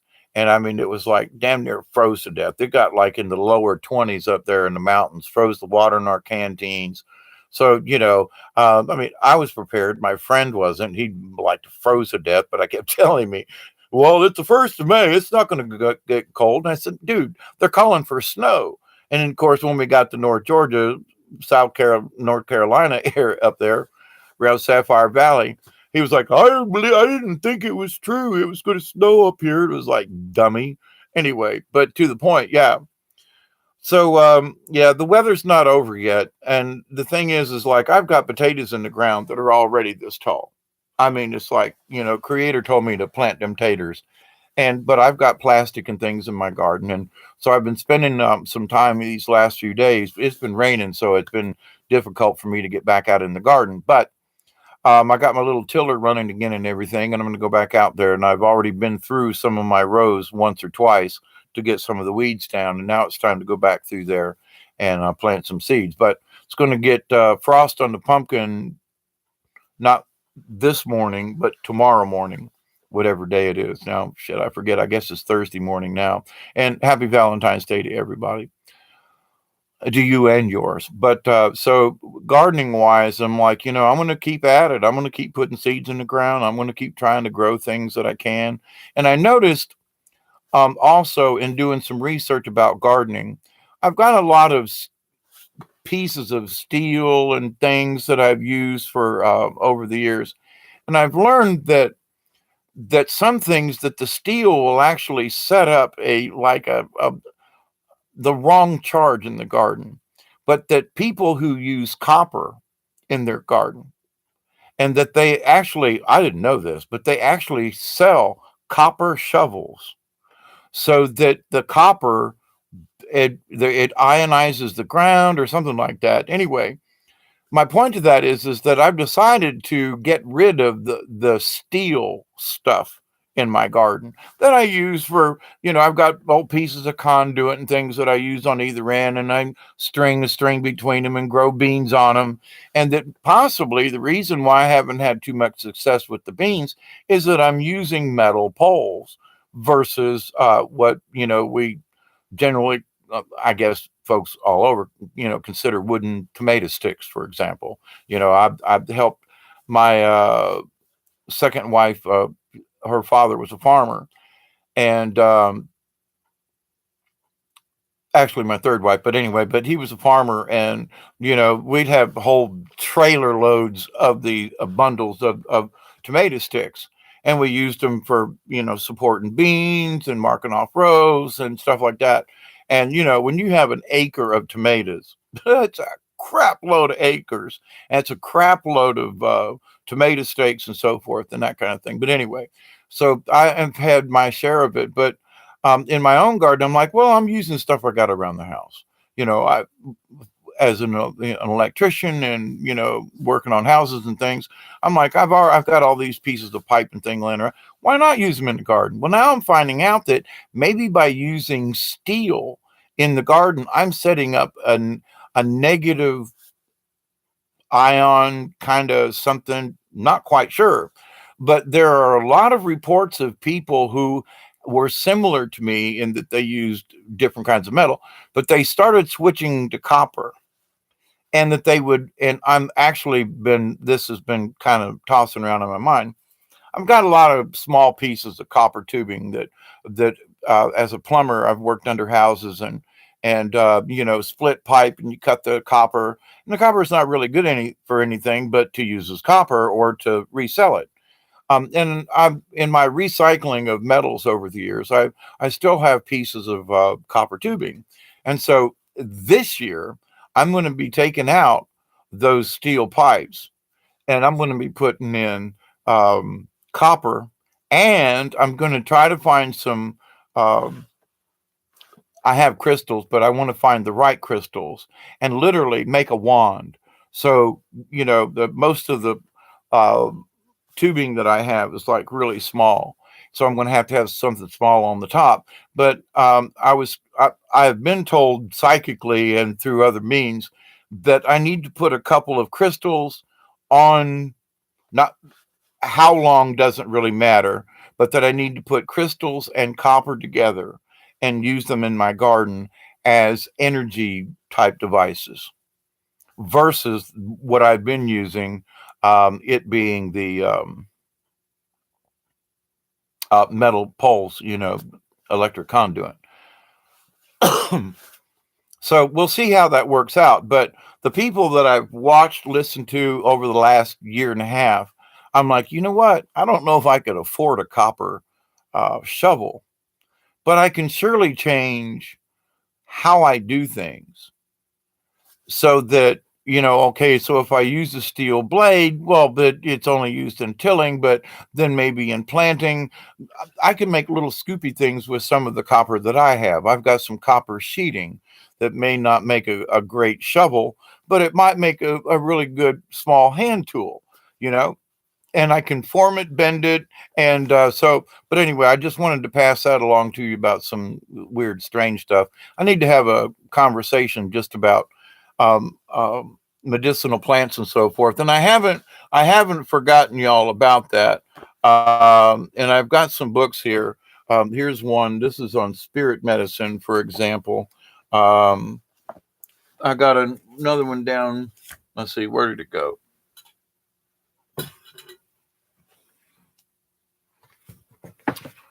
Um, well, here's a book on Cherokee cook lore, and it's got other little tidbits of wisdom in there on the Cherokee Nation and things that were done here. I was looking for this other. I've got this one here. This is an older book. It's Crystal Handbook. I'm assuming you can read. It looks backwards to me. Can you tell me if you can read that? It says Crystal Handbook. Um, is it readable or is it backwards to you? I guess. Here's one that's called the Indian Doctor,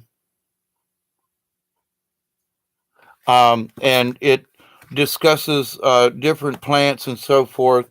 It's drawn out. There's well, it's difficult to show, but anyway, it's got some old things, and there are two other books I'd like for you to. Well, actually three, since I'm sitting here with you. Um, Peterson's Field Guides. I've got a Peterson's Field Guide on mushrooms, on plants, on trees, on shrubs, on birds, on rocks. Peterson's makes an excellent book. Okay.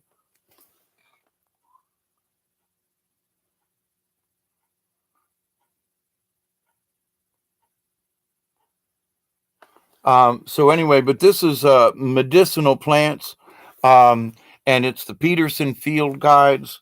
These things aren't cheap, but they stick in your backpack. They're easy to carry. There are colored pictures, for example, of different things. There's descriptions, and then there are the medicinal. So they'll tell you what plants are where. Then they'll give you a color picture, and then there'll be a description as to, you know, what the uses of that plant might be. Here's another one. And I've looked through these books over the many years. I've been outside. In fact, I noticed that I've got some some new mullein coming up, which is like, and it's coming out here up in the yard out front, which is interesting because the mullein's been growing in the backyard. But last season, they make a great big seed pod at the top, and some of them are literally like 2 foot tall with seeds on both sides. And so, but I took some of them and literally just walked out in the field and walked in different places and spreading these seeds out, hoping that they would come up more wild, not just in my garden. But anyway, that's mullein or mullein, as some people call it. Here's one called the Herb Book. This book has got some very interesting things in it. There are many hand drawn kinds of things, descriptions. So this book, if you know what you're looking at, this is a good reference book. But if you don't know what a plant looks like, looking at a little black and white picture or something really doesn't give you the right amount of information. Whereas these field guides give you color plates so that you when you look at it, you go, oh, doesn't look the same black and white picture drawing as it does in a color photo. And I've had this book for quite a few years. It has served me well. And it's Bradford Angier, Angier, and it's Field Guide to Edible Wild Plants. I'll show you the cover.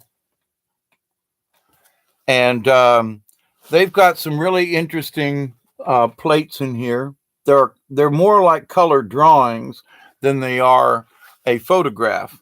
But for example, this is for purslane or a parsley, as they say down here in the South.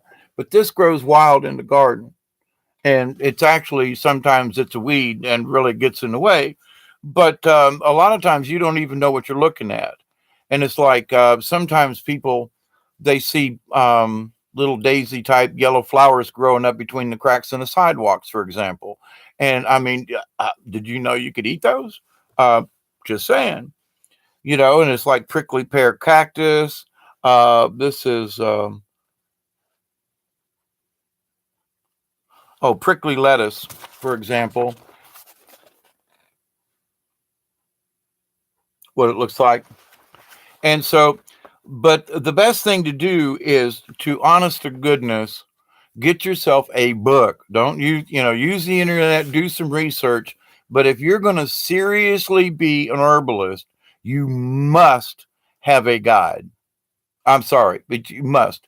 The people that I know who have been doing this for literally going on 40 years now, because I've known them since the late 70s, some of these folks in the early 80s. And so, and they've been practicing these herbal medicines. And I've got a little bit of a salve from what a friend of mine gave to me. And I gave some to my doctor. I mean, my normal go to the doctor.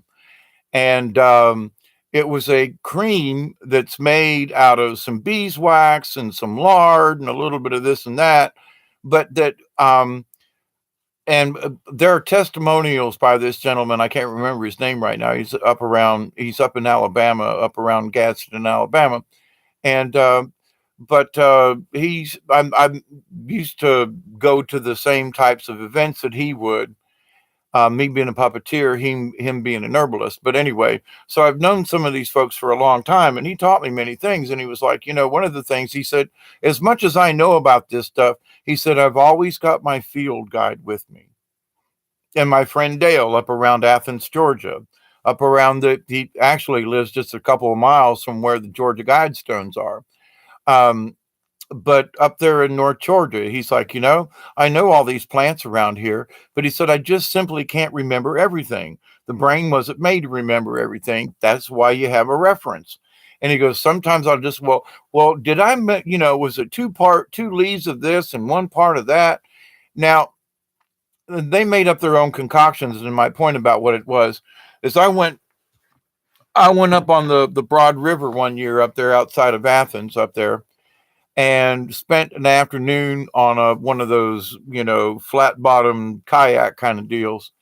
And when I came off the river, I looked like the red on the YouTube thing. I was that color red all down my front because I was sitting on an open and I had shorts on. It was summertime, and we were swimming and all that kind of thing. But I came out of there, even though I'd used some sunscreen, I came out like a lobster. I mean, I was burnt to a crisp. Now, when I got off the river, I went to my friend Dale's house, he still make it. I guess he's still alive. I haven't heard from him for a year or so, but anyway, he would make this salve, and people would literally, they would know psychically when Dale made his salve. But he gave me this little jar, and I still have the jar, but it's empty. But anyway, I was like, man, I am hurting so bad. I am stinging. I'm fire. It gives me this jar, this homemade stuff. Doesn't smell bad. It's green, like grass green. And he goes, put some of this on you. And I was like, but, and he goes, just put some on you. I don't care. I got more. Just here's a jar. Go put, thank you, Dale. I put it on, and within 3 to 4 minutes, the burn stopped. I mean, I was on fire. It stopped. I woke up early in the morning, I don't know, about 3 o'clock or something, and it had worn off. I spread a little bit over me again, slept the rest of the night, woke up the next morning, and it just felt like I had just come out of the sun. It didn't blister, and it should have. I was burnt. And I was like, Dale, this stuff is amazing. He said it works on cuts. It works on, he said, I've even had a headache and just taken a little bit and rubbed it across my forehead and it helped take my headache away. He goes, you got acne, and it just took a little bit of this stuff. You didn't have to glob it on. I mean, I had this jar for years and it was all natural stuff, except for the lard. He had to go to the store to buy the lard and some of the beeswax kind of whatever, which is the base for the plants, right? So, but anyway, so he's went around to different seminars and where folks would hire him for the weekend and he'd take them out on a walk on, say Saturday morning.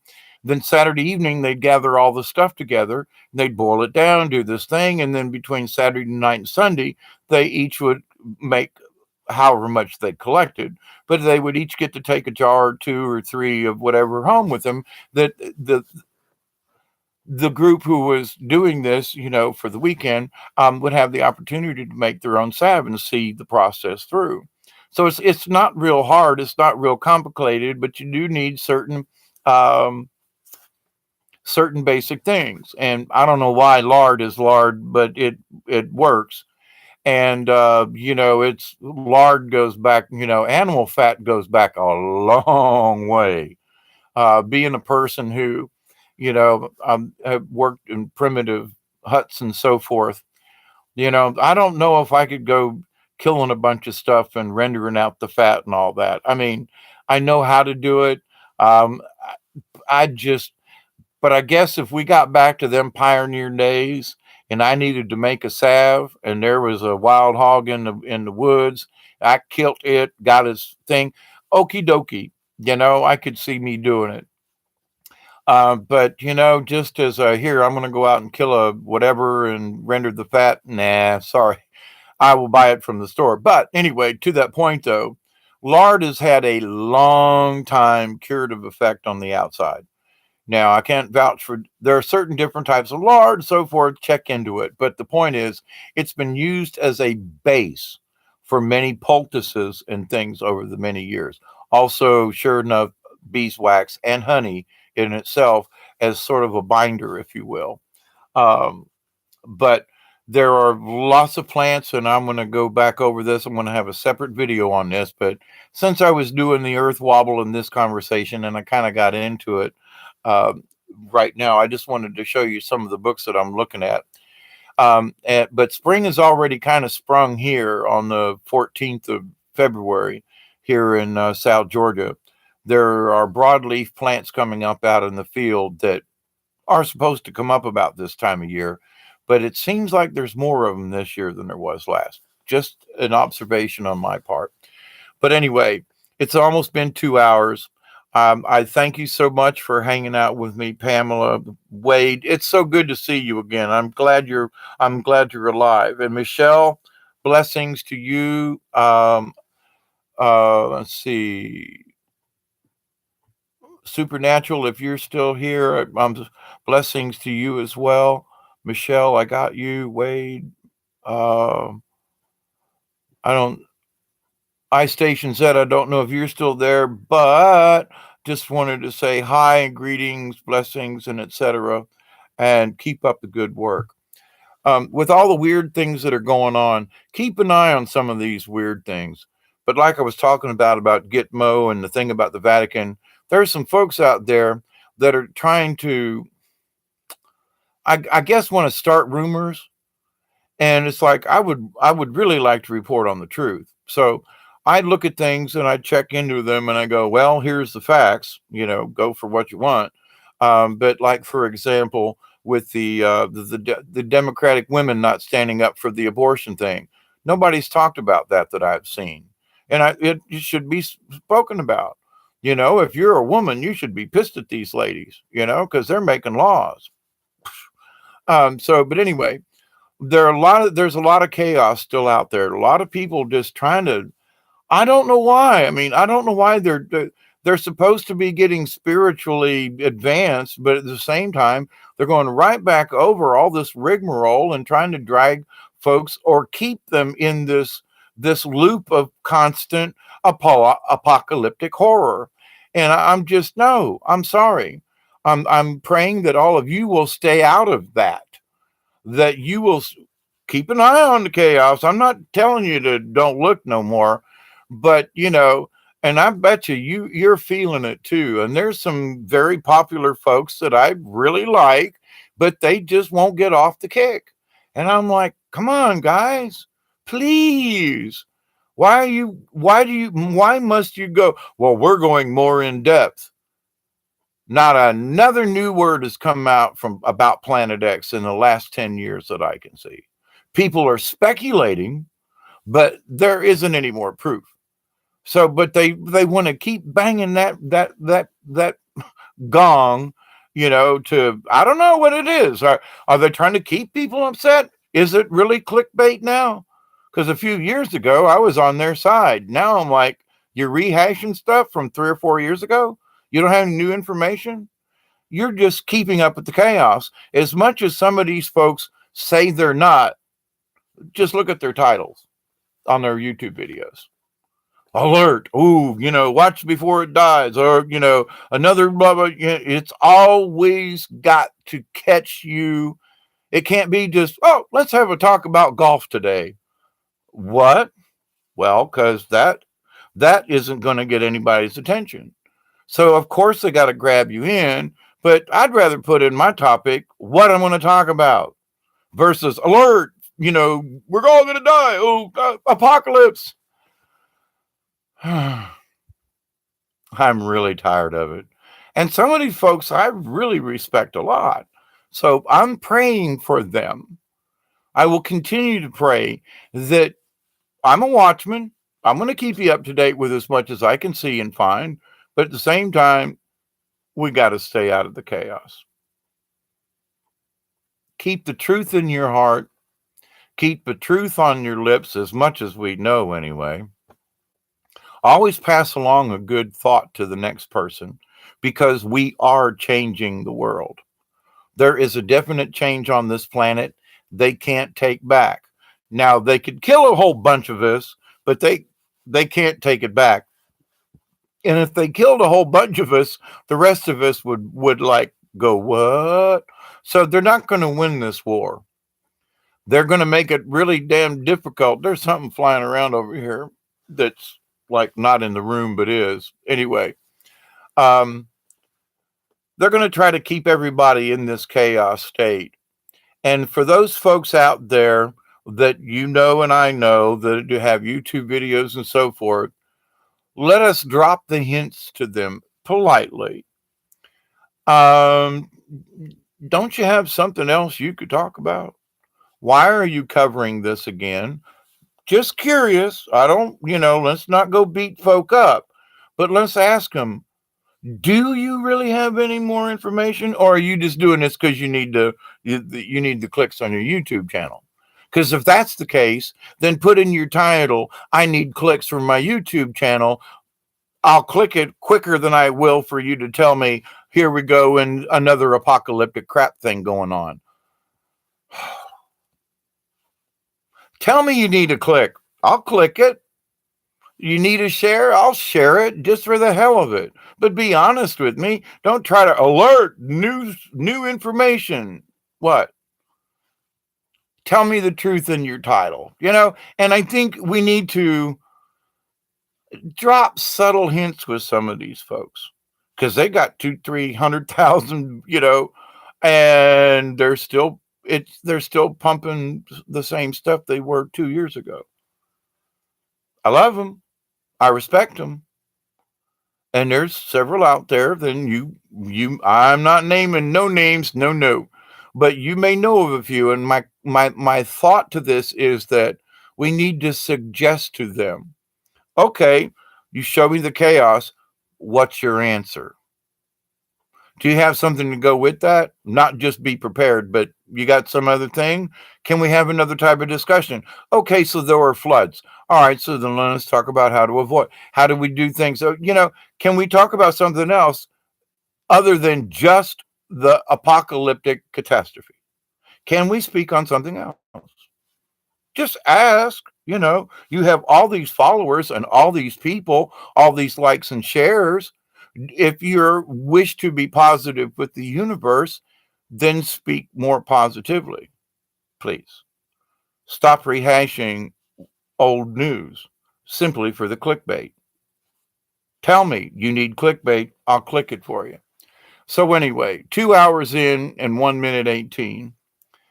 I do love these folks, I do, and I respect many of them. But we need to change the narrative. We need to continue with our positive speaking. So, my friends, to you and yours, I close with this prayer as I always do, or usually do.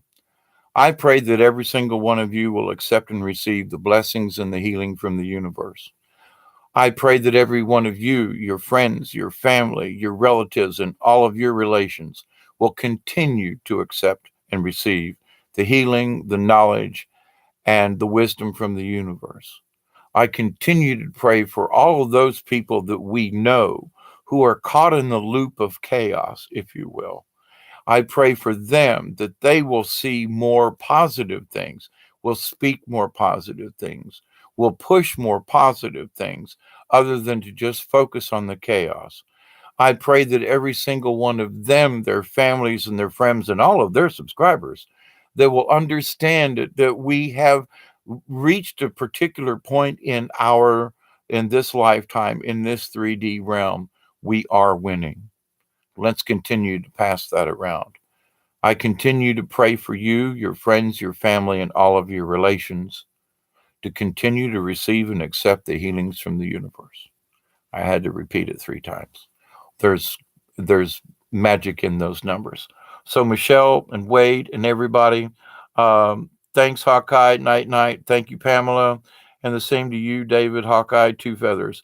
Thank you, Michelle. Good night, good morning, and continued blessings to all of you. Thank you very much for your time. Avoid the chaos. Just exit stage left, exit.